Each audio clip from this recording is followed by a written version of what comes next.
Even wanted me to talk about this aspect of Final Fantasy XIV, but if you ask anyone that knows me in WoW or even Final Fantasy XIV, you'll hear that I'm a bit of a PvP person. Granted, I'm a bit of one of the oddballs because I actually enjoy the casual PvP variety, and like instance battlegrounds or world PvP or duels and whatnot. But regardless, my main interest in MMO activities usually hang around the PvP side of things. Now, with that said, if any of you have played Final Fantasy XIV, I'm sure you all know where I'm getting with this.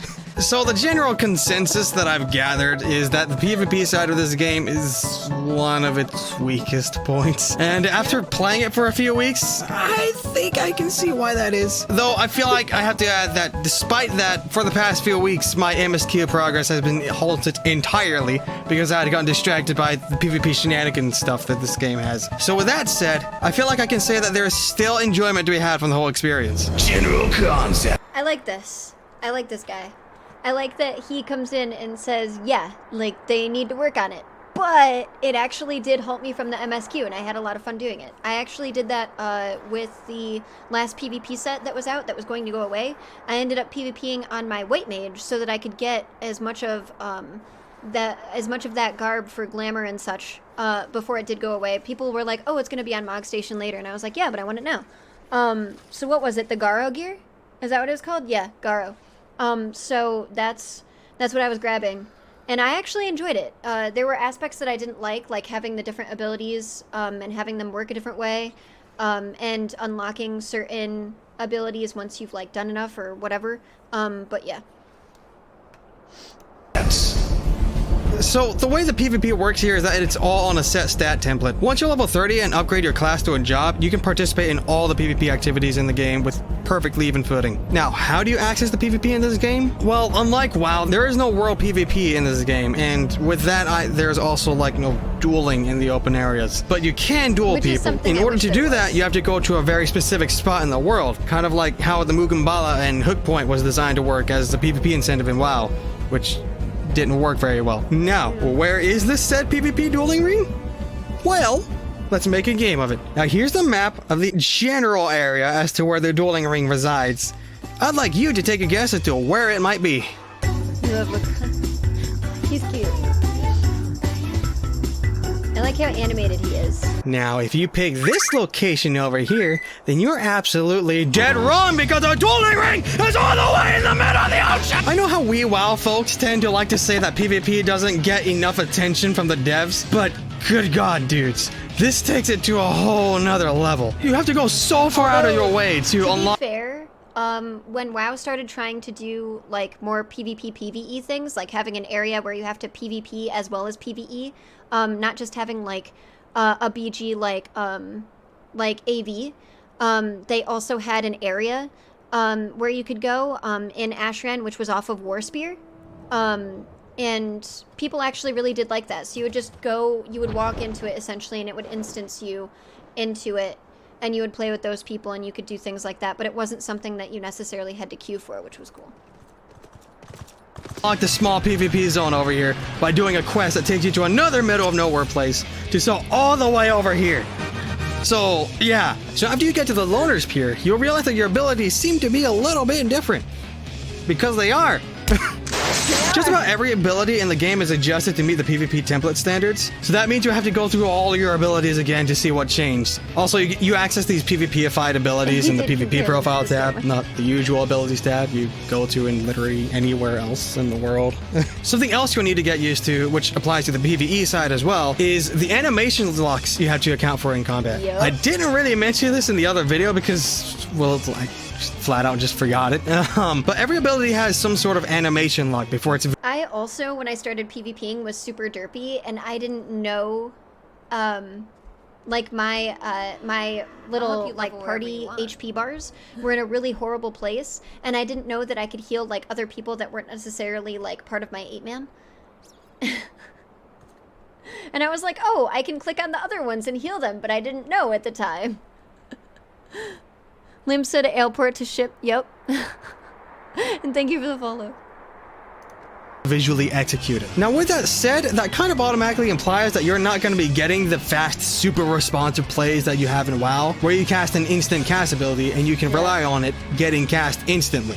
Here you're going to have to get a lot more premeditative with your things in this game, because as soon as you use the ability, it technically has gone through in the system, but you don't really see the results until after the animation has ended. Sometimes the animation lock flat out blocks you from using another ability until it finishes its thing too, depending on what you play. So there's quite a few things to keep note of there. There's also this weird, almost permanent lag that's really apparent in duels especially. It makes overall reactive plays almost impossible to really do in time, and makes the game more of a fight of premeditation. But honestly, like, actually dealing with that and working on having, like, premeditated movements just in case is really neat. You can also be kind of reactive with those things as well if you actually work off of server ticks. It's kind of like the same way that you do, like, boss fights with. Like, it makes slide casting a completely different challenge that I actually think is a lot of fun to do and to figure out. I think it's neat. And anticipation more than an actual bar brawl that duels tend to be in WoW. Community! Oddly enough, one of the main reasons that I believe PvP is on the lower end of the spectrum in terms of content, and personally I think is the biggest reason, is because that, well, there just isn't that huge of a PvP community in comparison to other things. Should I've even heard that the ERP community in this game is bigger than the PvP community. Well, actually, now that I think about it, it kind of makes sense, because Playboy. Fundamentally, you kind of need people playing it for it to really be a thing, because you can't really do PvP by yourself. It's just kind of how it works.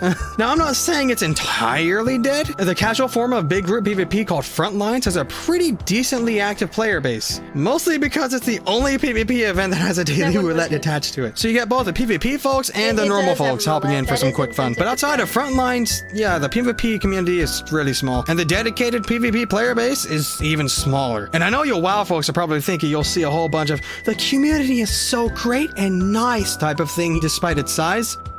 Well, you might get that the first few days of doing it, but after around a week of hanging around the dueling area, well, eventually you'll run into the more normal PvP crowd that you all are probably more accustomed to.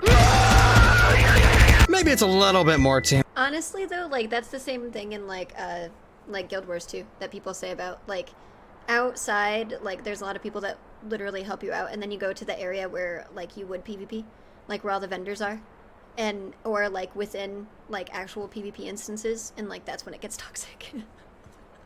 And then dual altar. I haven't really seen anyone sell people over their IRL profession choices, personal financial standing, or overall life worth based on rating yet. But since the community is worlds smaller than WoW's, fighting words tend to have a bit more of a personal touch to them here. That is when people actually show up. Dueling!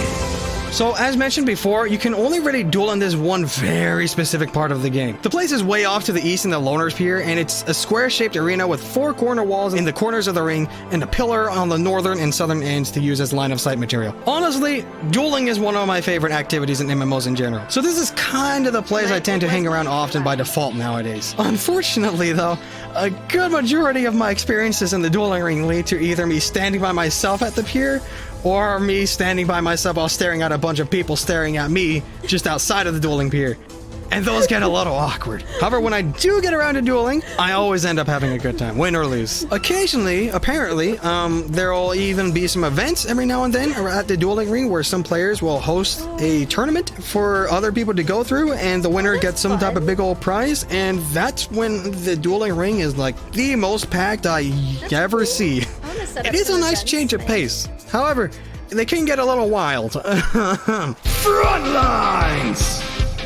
So to all of you WoW folks out there, these are the battlegrounds of Final Fantasy XIV, and the game modes you play in them are pretty neat with some of their mechanics. Yeah. They're also one of the most common PvP modes I play, mostly because it's the only one anyone queues for. But essentially, they're pretty similar in size to an Altric Valley or Isle of Conquest in WoW. Yeah, and it plays a lot like Alteric Valley, and Isle of Conquest, and if you actually took part in Ashran, it plays kind of like Ashran.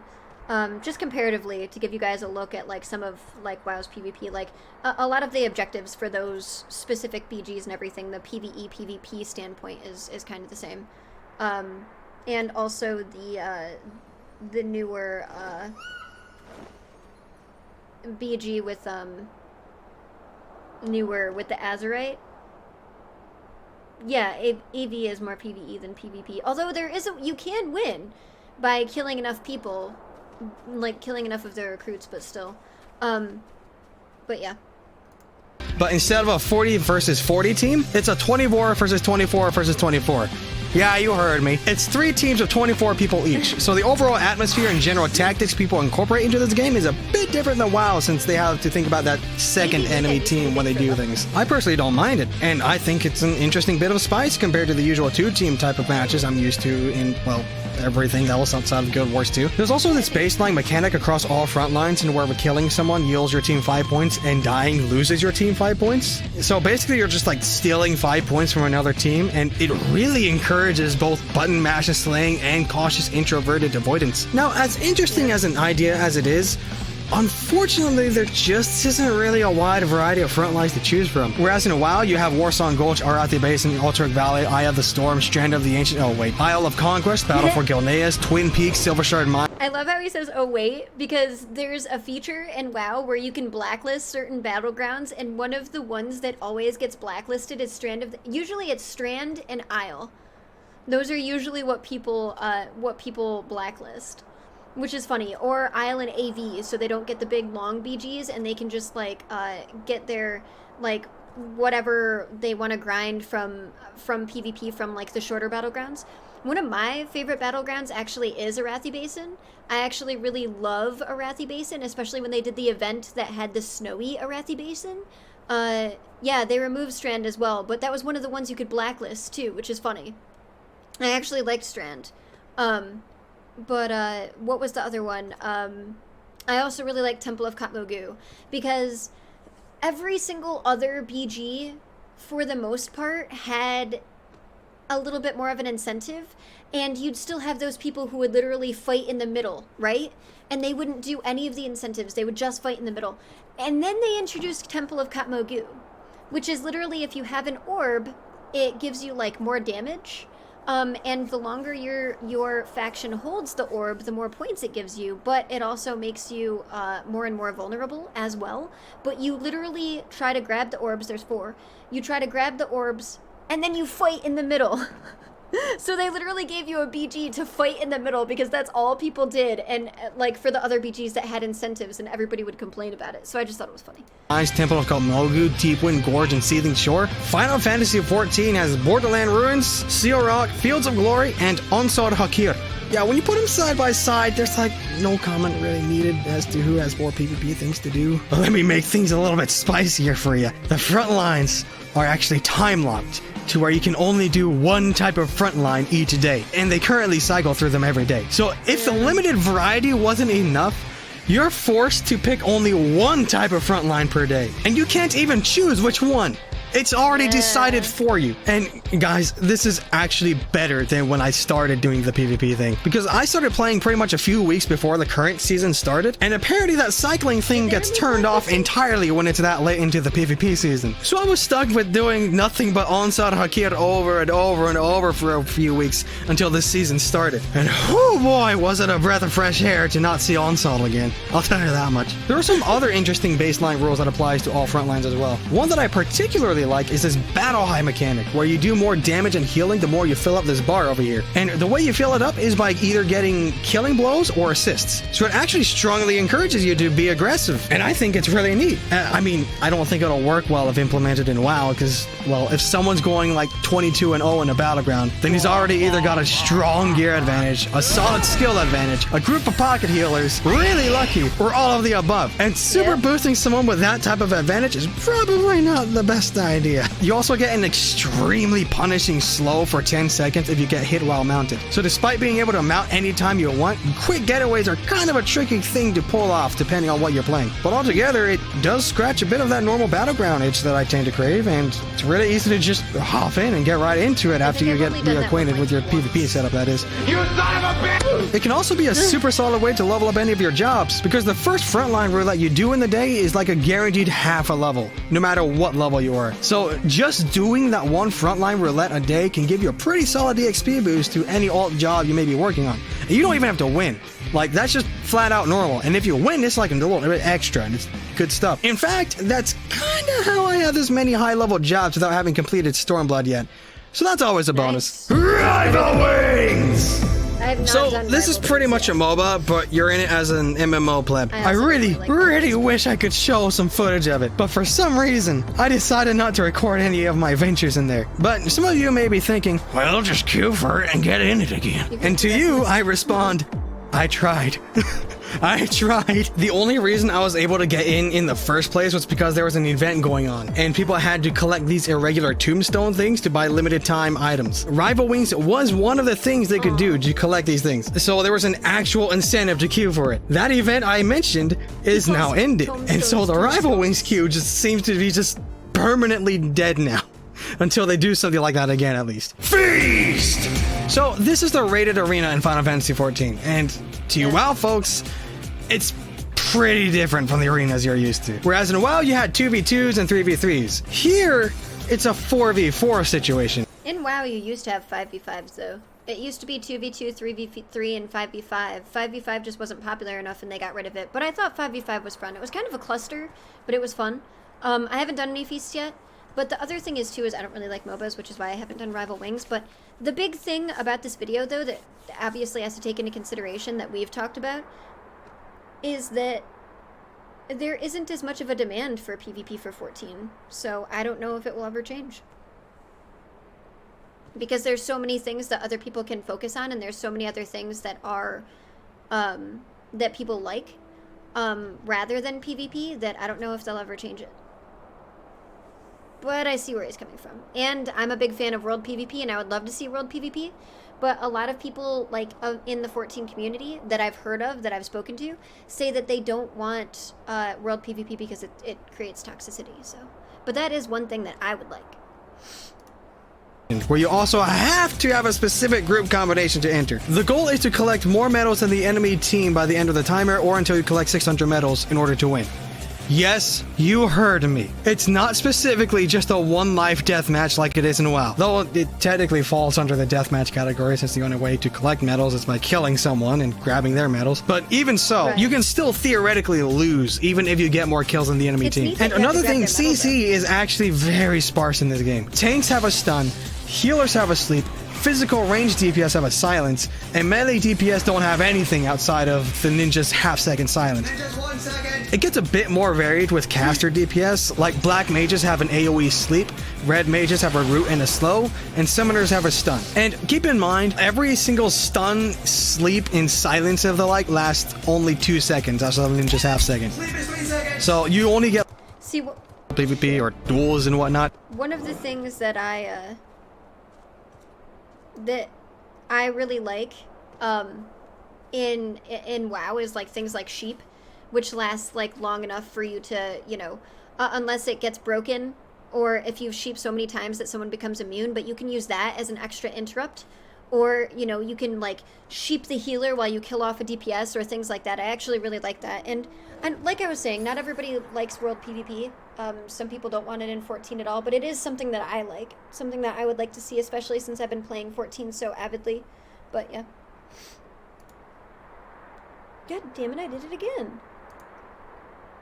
To a full kidney in order to lock down the healer to just annihilate the rest of his team here. Prepare to either be disappointed or pleasantly pleased, depending on how you see the CC situation in WoW, because that's not really gonna happen to that extreme. Though, I have to say that the primary tactic does land in the same vein as that. But if both DPS burst a target with 0 CC applied anywhere, the healer and the kill target can still live through it with the use of defensives, burst healing on the healer's part, and defensive stuns and AoE mitigation on the tank's part. And when it comes to those instances, then it's mostly just a mind game with the enemy healer as to who you're going to burst down next. So you'll be switching targets like a madman just to throw the healer off. Another interesting thing that I was not expecting in a PvP environment that's so communication heavy is that you can't actually type anything to anyone when you're in the feast. You get these preset commands to use to tell who's going to be going down when. And the one you'll see the most often is I actually kind of like or dislike that. One of the things that I used to like for typing was if you didn't want to use voice,